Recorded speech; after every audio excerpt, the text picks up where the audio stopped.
Howdy and welcome to Bamberger Ranch. My name is Aldo Leopold. I'm the director of the Texas A&M Natural Resources Institute, and we're going to continue our Leopold Live series here at Bamberger, continuing to talk about the 5 basic tools introduced by Aldo Leopold, the father of wildlife management.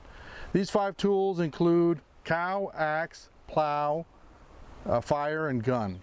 And what we hope to do in the upcoming months is show you how those tools can be applied, but with very specific projects and objectives. And so with me is Dr. April Sampson. She's the executive director of Bamberger, and she's going to tell us a little bit about Bamberger and what we hope to cover in the series. Great. Thank you so much, Roel. We're really excited to have you and your colleagues from the Natural Resources Institute back here at Selah Bamberger Ranch Preserve. And we're excited about continuing our journey into Leopold Live version 2. Like Roel said, we'll be providing more detail and more useful information regarding the 5 tools that Aldo Leopold championed. Here at Selah Bamberger Ranch Preserve, we're a 501c3 nonprofit organization, and our mission is landowner stewardship, outreach, and environmental education. So we have many Central Texas school children that come visit us every year for hands-on science-based environmental education lessons, and we also lead showcase tours and workshops for landowners interested in practicing restoration and good land stewardship. So we're very happy to be partnering with Natural Resources Institute, and we know that you'll benefit a lot from the information that we are going to be talking about during this new version of Leopold Live. So let's go ahead and get started. Great.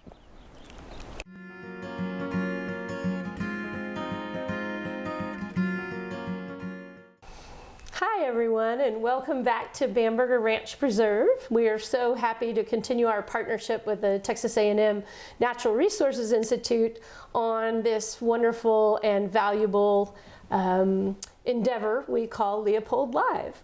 And today, as a guest here at Bamberger Ranch Preserve, we have Chad Ellis, who's the CEO of the Texas Agricultural Land Trust. And I'll let Chad tell you more about that wonderful organization. But first I want to say, Chad, thank you for your leadership and conservation in Texas. And thank you for being here today to talk to us. Oh, absolutely. I mean, this is my passion, and I'm so humbled to be here and be able to discuss conservation across the state. Excellent. Well, tell us a little bit more about TALT, first of all. Sure. You know, TALT we're 17 years old right now, which is just amazing to me, just how time flies. I've been kind of leading role for 4 years, and it just, again, time flies by when you're having fun. You know, maybe a little background and how TALT comes together for me as well. And, you know, I grew up in a very small farming ranching community. All right, if you looked on a map right in the dead center of Texas, graduated the big class of 4. Wow. You know, so You're not kidding. Yeah, so ranching, farming, agricultural conservation is a thread of myself, right, of my DNA. And so when you think of Texas Agricultural Land Trust, our mission is really, you know, how do we help empower the landowner, that land steward, to be better tomorrow than they are today? And how do we keep that heritage and legacy together to be able to hand off to that next generation, not only for that family, but for all Texans? All of those, you know, clean water, clean air, all of those important ecosystem services that we all cherish and enjoy. And so when we think of Texas Ag Land Trust, you know, we were founded by the Texas Southwestern Cattle Raisers Association, Texas Farm Bureau, and the Texas Wildlife Association. So really the 3 largest grassroots landowner organizations in the state. And you know, those leaderships of all 3 organizations had the foresight to see in the future of kind of our land fragmentation and the issues we're facing today, right? Mm-hmm. I mean, we're losing, you know, over 600 acres, probably closer to 1,000 acres a day. I mean, we're thinking 300,000 acres we're losing in a year. We're gaining. It's astonishing. It's astonishing, and we're gaining 1,400 people moving to the state each and every day. So we have this nexus that we have to come together and be able to provide tools and solutions to keep conservation on the ground and keep, bettering the whole community as a whole. And that's where those three organizations stood up TALT, so we could have a trusted source that looked at these issues through a private land steward's lens. And there couldn't be a better organization for me to be part of, and because that's part of me, right? Is just helping those land stewards. And I actually think about this episode, right? And the name of this episode of Leopold Live, right? And I think Aldo Leopold, right, our father of conservation and those things. And there's a quote of Aldo that really says, it comes down to me and TALT. And really what it is, he said the two things that motivated him was, first, the relationship of people to people. And the second was the relationship of people to the land. To the land. And to me, that's what it's about. I mean, we're in the relationship business first, conservation business second. When we start thinking about, and I know we'll get it a little bit more deeper in the details of conservation easements, but and conservation easements perpetual, and we start thinking about that, it's really a relationship, and we really brace that as an organization, that the land stewards that we work with, I mean, they're part of the TALT family. And that's been really seen, unfortunately, the last week of the wildfires in the Panhandle, and it's been rough for us, because Absolutely. We have many ranchers and easement donors that have lost everything. They lost cattle, they lost their pastures, barns, their homes. So and tragic. It's for us is we hurt just as bad as them, and we're right there by their sides trying to find resources and help them. But as any tragic, and we know from land stewards, right, the prairie is resilient, and so are those stewards that of those prairies. So unfortunate, but we know we'll work through it. Absolutely, absolutely. That's well said. When you talk about empowering landowners to not only protect their land for their own interests, but also for the interests of all of us that like to drink clean water, that really resonates with me, because we have the good fortune of working with landowners here at Bamberger Ranch Preserve, and it's tremendously rewarding to help people make the decisions that make them feel good about how they're managing their land, and help them go through that process. And it's a wonderful thing. And so it really resonates to me when you, absolutely. When you say that. I mean, when we think about conservation in general, right, and the stewardship, and there's actions, and tools that are there, there's a part of this thinking process, and having that trusted source and someone there that you can kind of talk through, that being here at Bamberger, and really, right, you need as they say, right, you need a tribe, right? We need as many of those other, conservationists and others to help us kind of guide through that. And you always feel stronger and make stronger decisions when you have that support around you. Absolutely. I think that's really true. Wonderful. Well, thank you for talking to us a little bit about the genesis of TALT. I actually know that it was the three organizations that formed TALT. Yeah. That's great. And they're still very tied with us, which is great. We have 5 board members from each one of those 3 organizations on our board. Our board is is landowners. Yes. We were built by landowners for landowners, and still work close with all 3 organizations. That's neat. That's really, really neat, and a strength. Absolutely. Definitely a strength. Absolutely. So one of the main tools that you use to empower those landowners at TALT is a conservation easement. Is that correct? Yeah, it is. Yeah. Our bread and butter is a conservation easement. We try to help landowners really look at ecosystem service markets like carbon markets, water markets, biodiversity, thinking outside the box of new tools to help them as well. But again, the bread and butter is a conservation easement. And I actually kind of look at this way, April, is that we have all these tools, right, from conservation practices and things that we put on the ground, free market approaches like the carbon markets, and thinking outside, value-added markets from a cattle and or livestock production or other ag commodities. And then really, to me, is the conservation easement's really the toolbox, right? It's the toolbox that holds all those tools that we've placed and that stewardship on the ground forever. And so I kind of, maybe I flip it a little bit and look at it as more of the toolbox. I love that analogy where the easement itself is the toolbox holding the all list of tools inside. That's wonderful.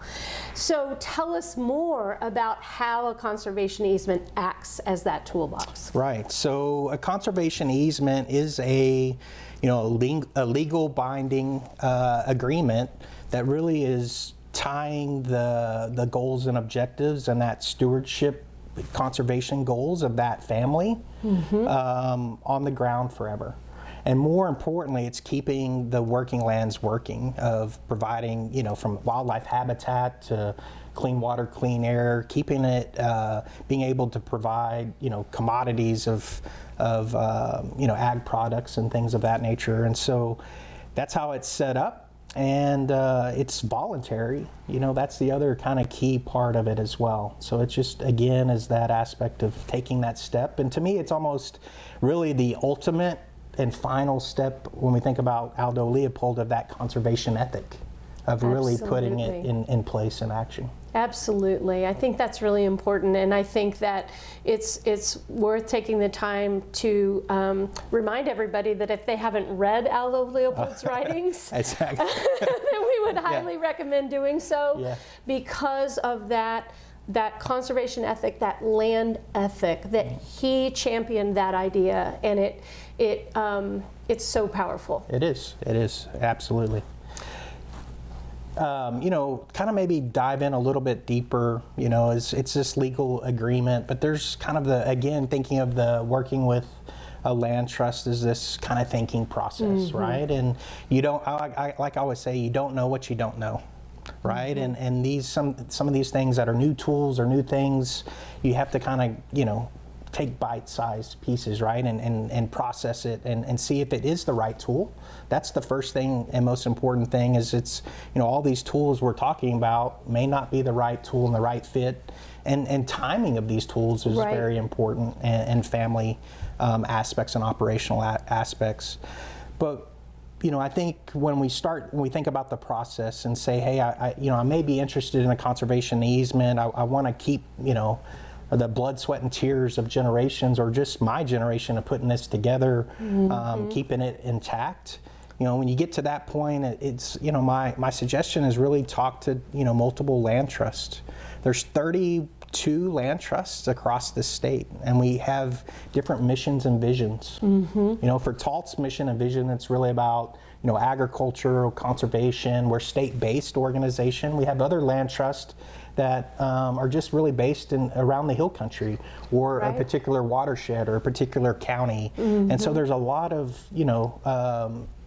aspects that you need to find that right partner, right? When we're starting to make decisions that are generational decisions, really finding that key partner that is the right fit. And so that's our first step when we talk to landowners, is just saying, hey, talk to multiple, find that right fit for you, and then we can kind of start working through those next steps.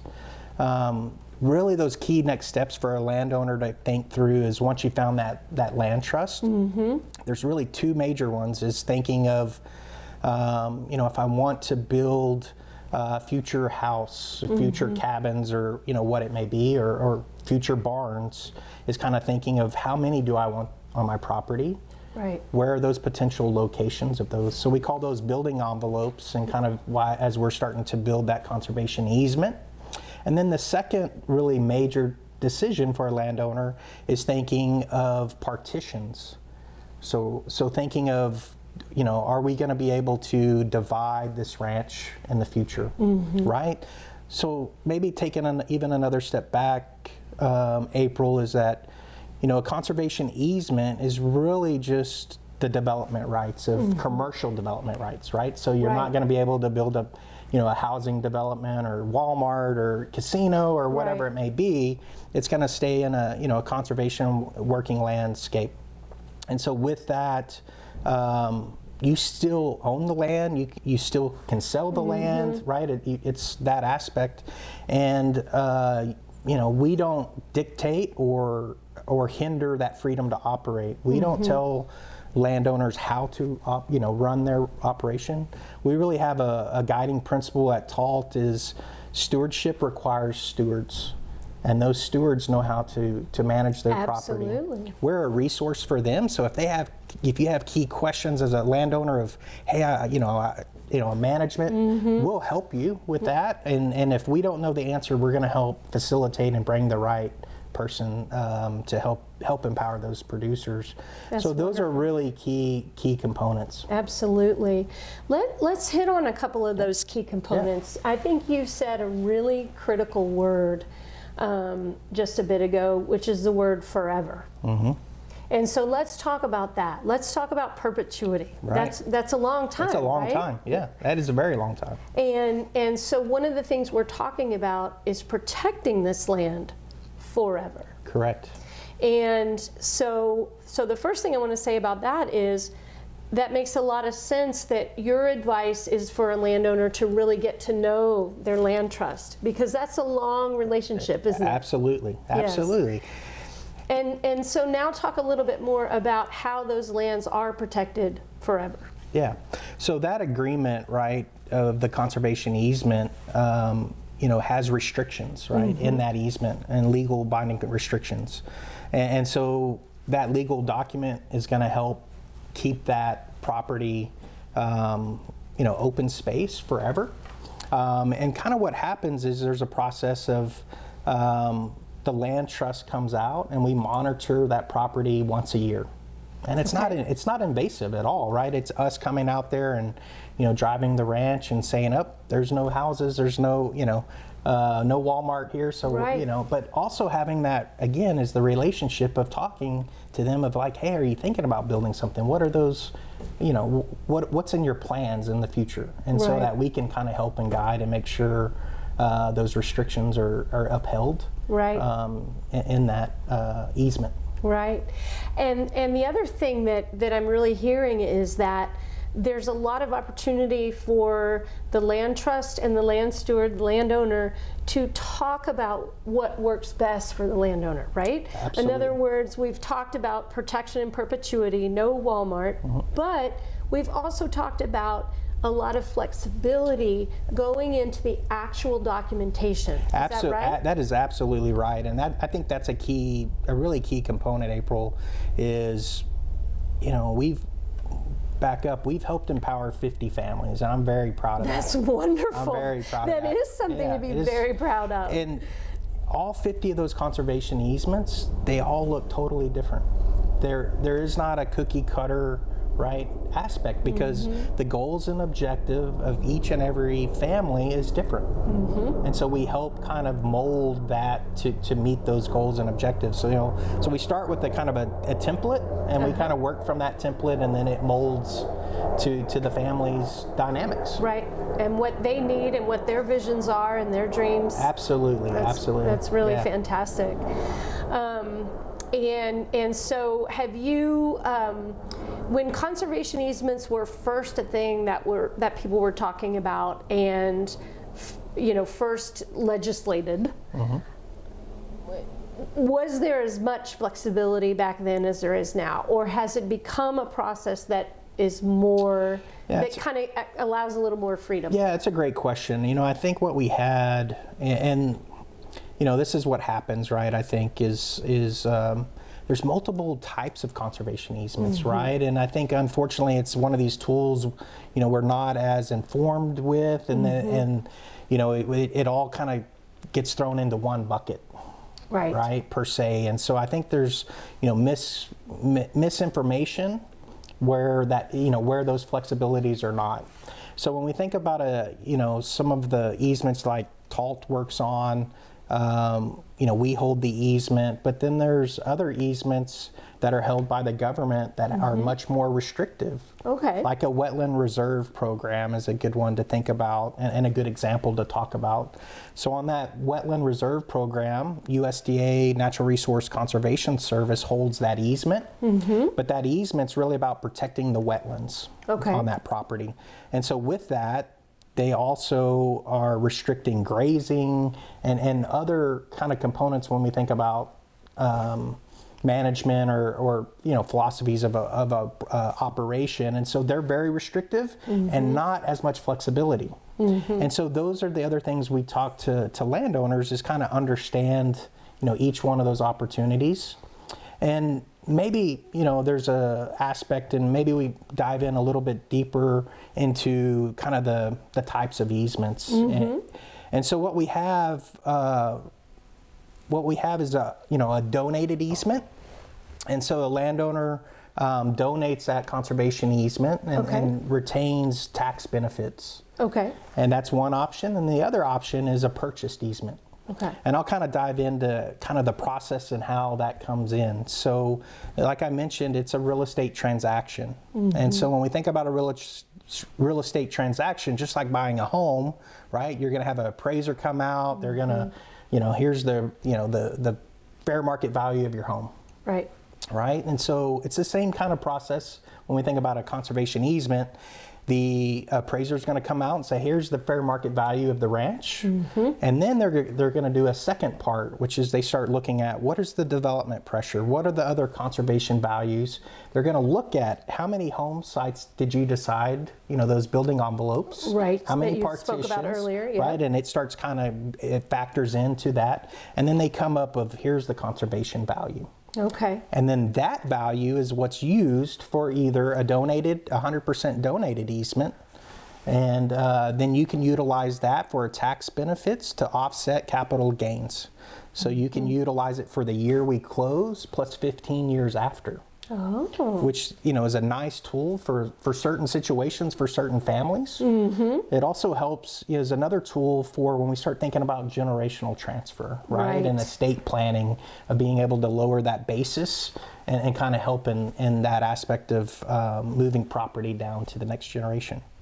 That same value can also be utilized for purchased easements. Okay. All right, and so there's multiple, opportunities or funding, and that's where the land trusts really try to work and scrounge around the best we can. Unfortunately for our state, we don't have many pots of money as we look across the nation. I'm very envious of a lot of states like Colorado and Florida and many others that there's a big pots of money there. But for us in Texas, we have the Farm and Ranch Land Protection Program, which is held and administered by Texas Parks and Wildlife Department. But unfortunately, we only have $2 million of state funds in that pot, and that's biannually. And we all know what the value of property is, right? And land. It's very, very expensive. So that $2 million does not go far. It doesn't. It doesn't stretch very far. Our other really big pot is through USDA Natural Resource Conservation Service through their ag land easement program. And so Texas, we get around $5 to $6 million annually. Okay. Again, it's not that far, but it gets us a start.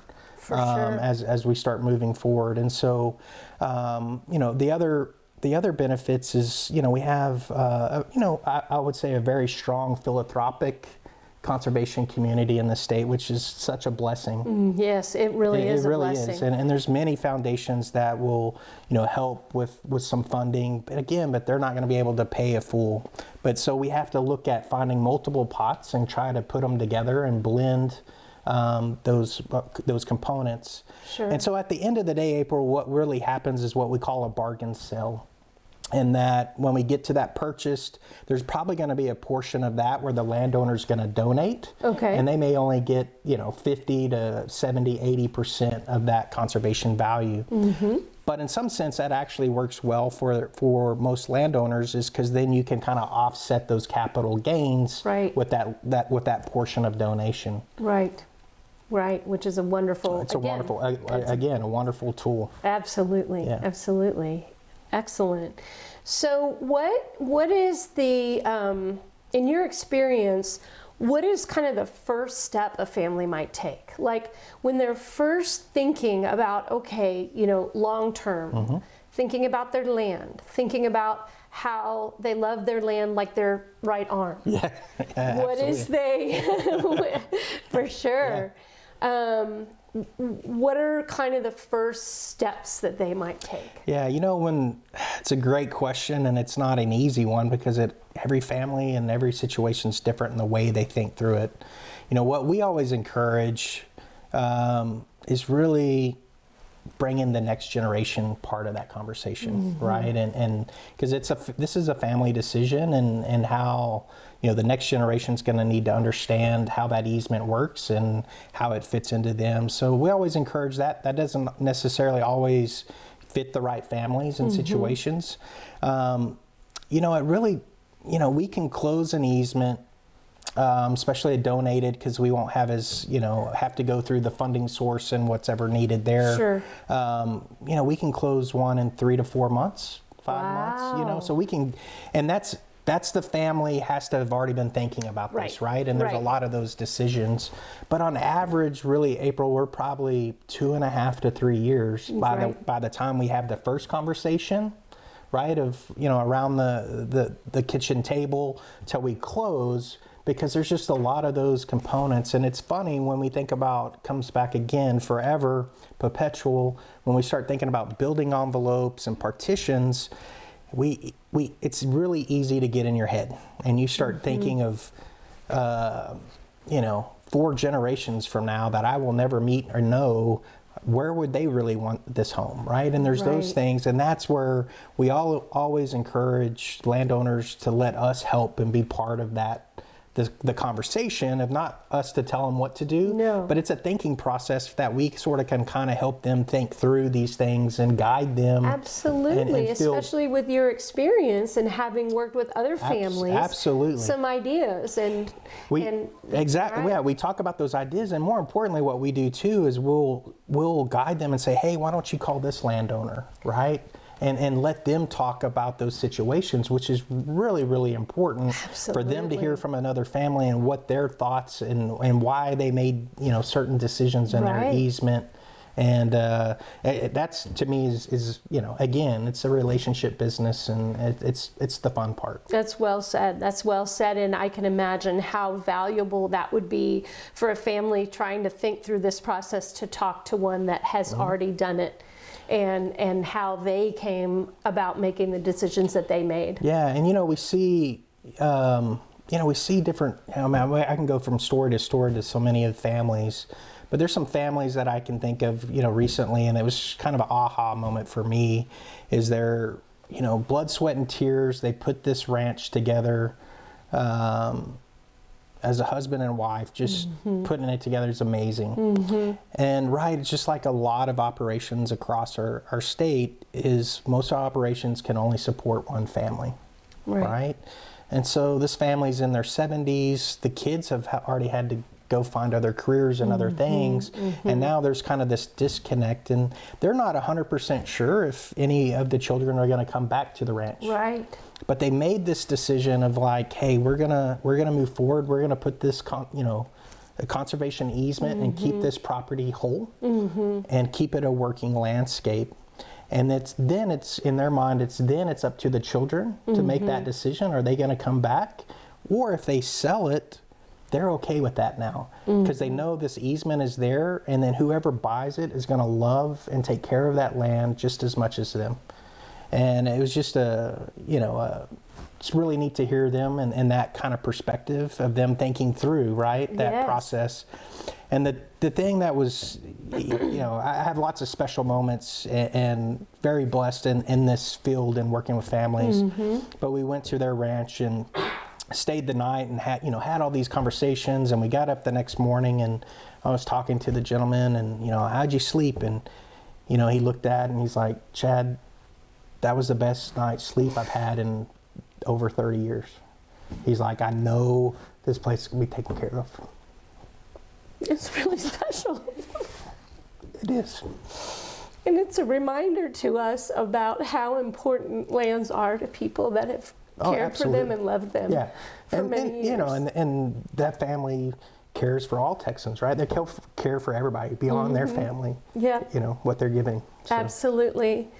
The other thing that the theme that keeps coming up in my mind is respect. Oh, yeah. Not only respect and love for the land, but respect for the people who love that land. Oh, absolutely. And having that be a critical and foundational part of any transaction or interaction. Absolutely, yes. No, that's, I mean, it starts from that, right? And you know, I think it comes back to what we said, right? Is finding the right land trust, guiding through it, taking your time, go through those questions, and you know, you'll find the end, right, in that. And I think being patient is really key. Right. And especially when we think about the purchase easement side, and that's an important one, because we're limited on those purchased components, right? And you have to just be patient, and time will come. And you know, that's where it's a struggle, right? Because some families, we need to feel like we have to get there. Right. It's also the other side, you know, unfortunately for me, is I push back on some of those funders that we have to get the process quicker once we get the approval, because you know, there's a lot of families that are relying on that money, right, to help in these transitions, help keep this property whole. Right. It's not like, you know, and a lot of our conservation groups also do cost share on practices. And what happens is we get in this mindset of like, well, if it takes a little longer, you know, we lose one growing season, and we can work through it from a management perspective. But this is really about livelihoods and family and keeping everything together, and we have to be faster. And that's where at TALT, you know, we've built a staff and we've built processes that we can be as fast as possible on our end, where we're at least not the pinch point as we move through the process as well. Absolutely. But it's a fine line, because we don't want to be pushy, right? Because the landowner and making those decisions, that they have their timeline and their process as well. Right, absolutely, absolutely.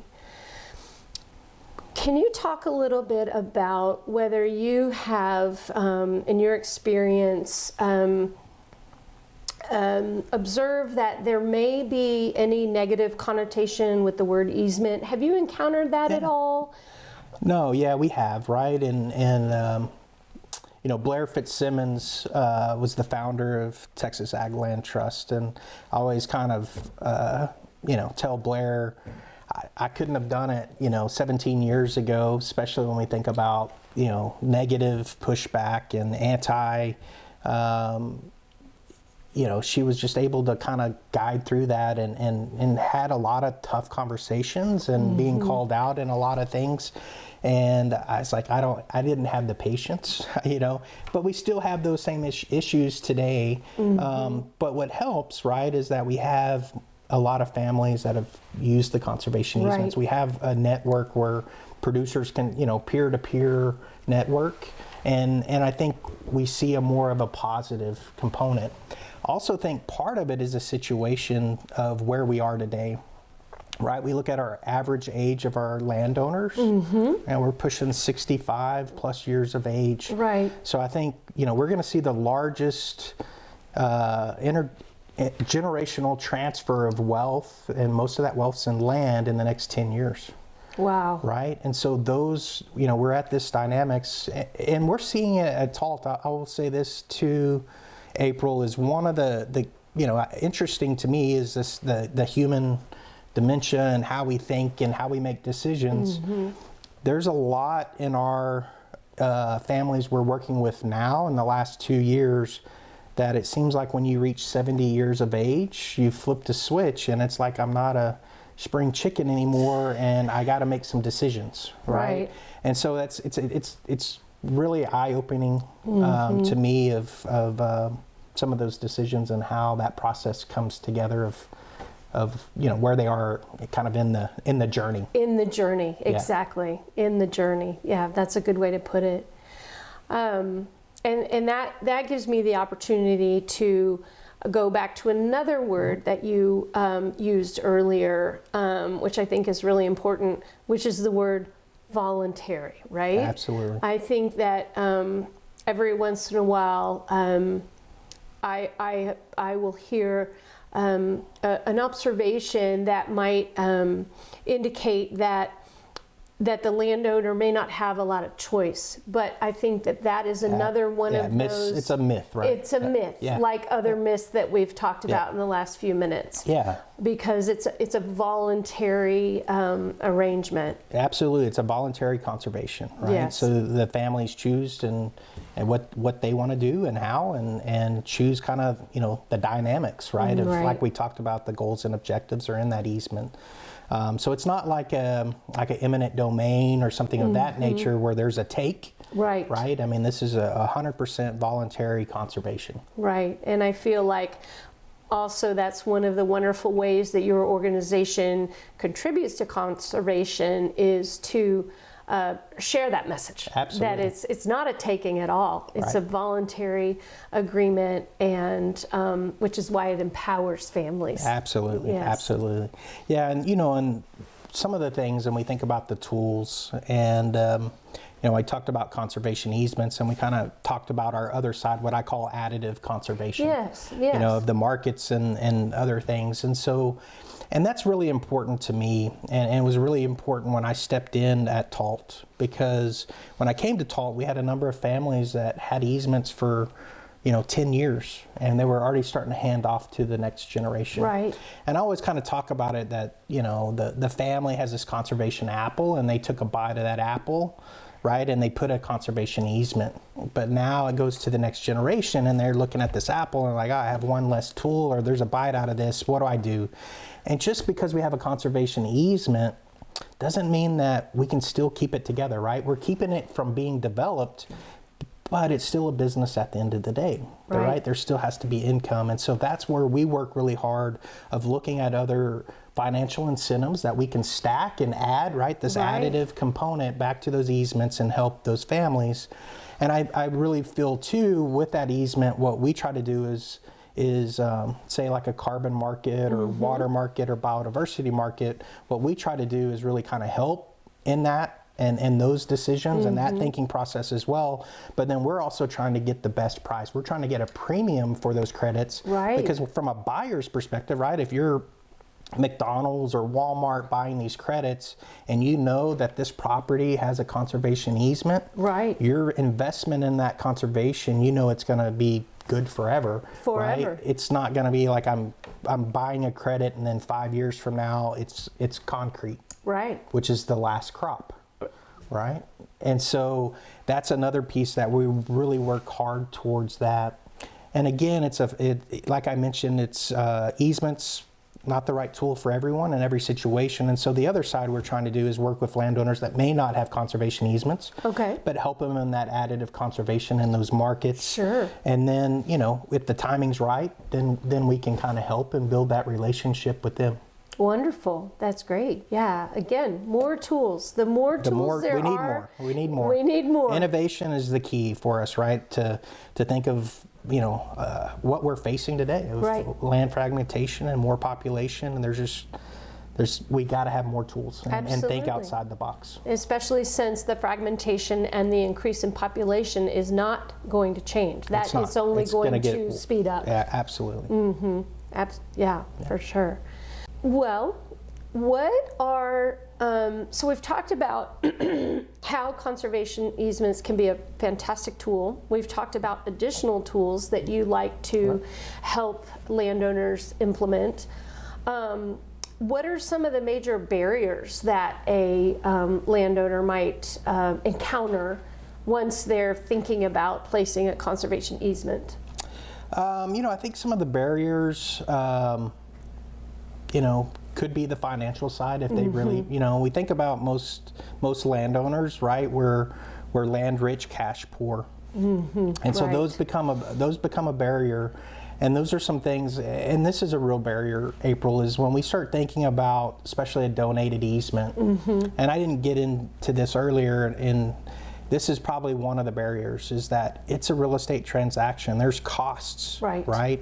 We have appraisals, we have just like at your home, right? Exactly. We're going to have title policies, we're going to have legal expenses, we're going to have all of these things. All of the pieces that make a transaction happen. Exactly. Right. And so with that, it's very expensive. And we're looking at, depending on size and location and how complex it is, 25 to, 50,000 plus just in that portion. And then there is a one-time donation that's done at closing, and this one-time donation is what we call a stewardship donation. That stewardship donation is paying that land trust to monitor that property forever. Right. So it's a one-time donation. Right. And that can vary, right, of 15 to 50,000 depending on location and size. Sure. So really when we kind of add everything up at that closing, probably on average is $75,000. Right. Right. Right, and we have a lot of families that we just don't have an extra $75,000 sitting in the bank to write a check. Right. And so that's a huge barrier. We're trying to find funding, trying to find other mechanisms and ways. That's also one of the reasons too, where carbon markets and things I'm very interested in, because it may not make tons of money on some of these carbon markets and where the value is today, but that family situation where I don't have $75,000 or $100,000 to do this, I want to do an easement, we can look at trying to add these, right, and help offset those costs. Absolutely. And keep providing more income to help them. Right.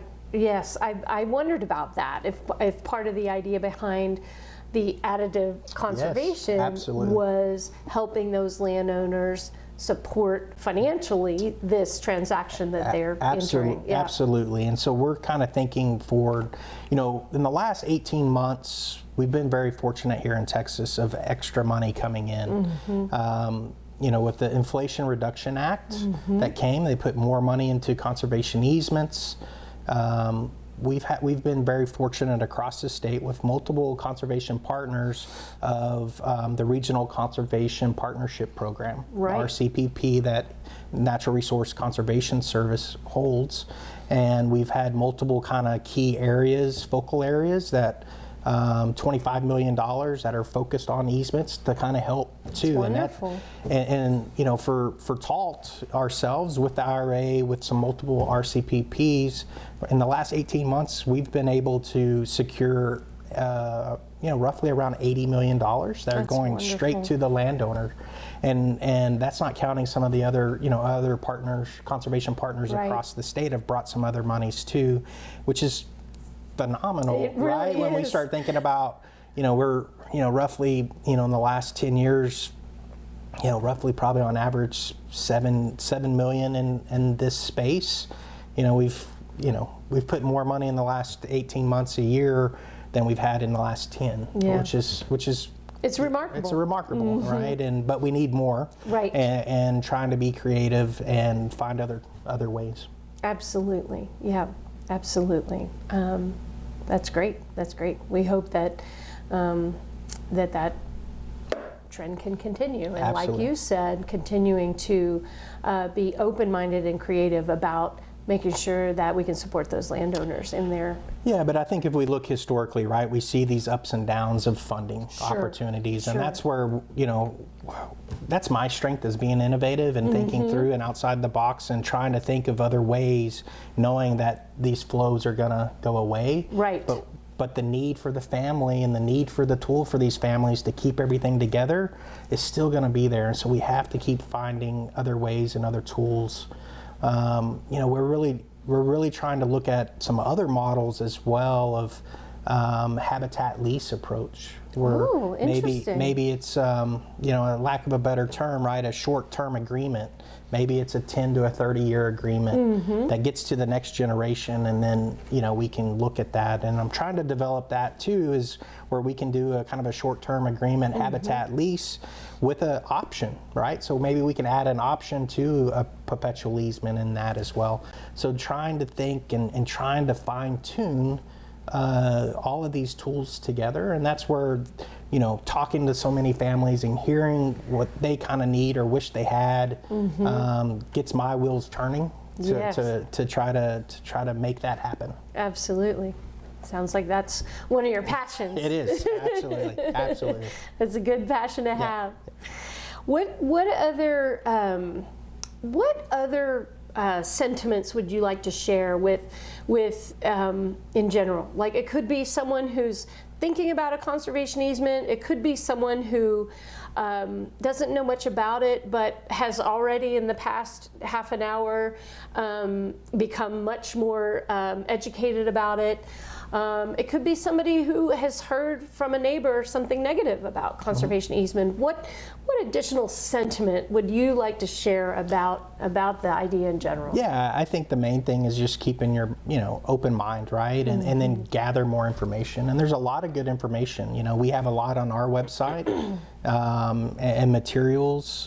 So do the other land trusts. Then there's the Texas Land Trust Council, right, which is a great organization, lots of great resources. That's sort of this umbrella kind of coalition of all the land trust, and so you can kind of at least get your, you know, from that you can find multiple land trust and other materials there, which is, you know, a great experience. And then I think more importantly, you may have a neighbor that's, you know, kind of anti or those things, and I would say you probably have, you know, the other neighbor may be pro. Right. And so you need to talk to multiple people and kind of gather your own information on what's right for you. I always ask the question, you know, when I'm talking to a lot of landowners, and I always kind of ask the question, well, who wants a conservation easement? And you have like some kind of, maybe, you know, and you have a few hands. And then I'll ask the question of, how many of you would want your neighbor to have a conservation easement? Right? And it's 100%, right? Everybody wants to know that their neighbor, it's going to be like, it's going to look like this. Absolutely. And so that's the, you know, that's the other side, you know, of the coin, I guess. Right, right. Pretty wonderful. Yeah. So Chad, I just want to tell you how much I appreciate you coming here today and talking about not only the tool that conservation easement provides to landowners, but also the process, the respectful process with which a land trust can and will engage with the landowner. And I want to thank you also for all you do to help landowners. I like that word empower that you used. Protect what is essentially a member of their family. That is ultimately for the good of us all, and giving them the tools to help them do that for the good of us all, especially when it benefits their family and their desires for that land member of their family. Yeah. Well, thank you, April, and thank you for all you do here. You're absolutely amazing and inspiration to many of us, especially me. And, you know, also want to thank Natural Resource Institute and all their work and everything that they do as well. Aren't we lucky to have them as a partner in all of this? Absolutely. I mean, there's a lot of data and a lot of things and a lot of work that's done in the background that NRI does not get credit for. Right. And especially in our land trust community. And when we utilize a lot of their research and data and gathering that information that we utilize to try to go find more funding or show the importance. And you know, I think also as we kind of talk about this, right, is we have this disconnect from agriculture. Yes. And that's where, and more importantly, not just agriculture, is really what the land provides. Right. We take for granted. And NRI is able to, you know, really gather that information so we can really help tell the story and make the connections in the bridge back to where majority of our folks live in the triangle.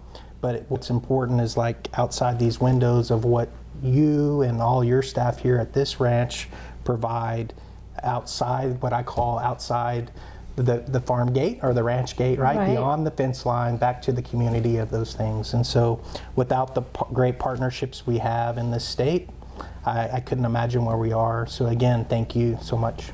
Absolutely. I think you're right. I think partnerships are key, and I think partnerships make us all stronger and give us all more opportunities to really, make a positive difference in, conserving the natural resources of this fantastic state we love so much. Yep. Collaborative conservation, that's what we have to have. You got it.